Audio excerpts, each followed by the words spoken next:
it feels like right now it is a two-man race in Anthony Edwards from Minnesota and LaMelo Ball from Charlotte. But, of course, LaMelo Ball dealing with the wrist injury. 41 games played, 16-6-6, rounding up for LaMelo Ball. 21-21 record when he went out with the injury.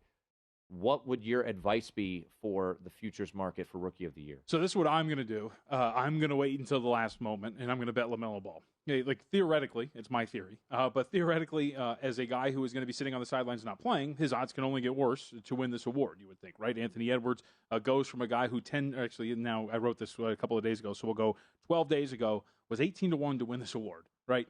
LaMelo goes down. Now he's at some spots over $2 to win this award.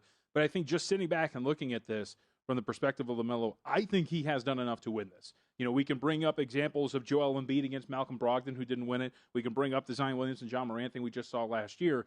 The key difference is, you mentioned the games, 57% of the season in the books for LaMelo Ball at this point. Those guys were talking about less than 30% for Zion. It was 19 games before the hiatus.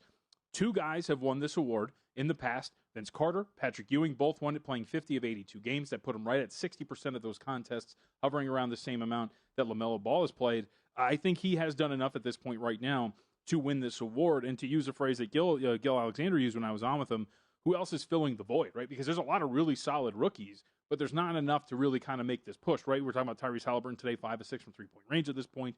You can look at quickly for the New York Knicks, who has done a fantastic job, second in usage rate on that team, first in turnover rate, but not exactly efficient with his scoring, still better, by the way, than Anthony Edwards. And then there's Edwards himself. In the first 32 games of the season, Tim, 14 points per game, 37% shooting from the floor. We're not talking about from beyond the arc, and 31% from beyond the arc. I think we kind of forget. We get wrapped up in this 10-game streak that he's on and not realize that there's an important qualifier, Rookie of the Year.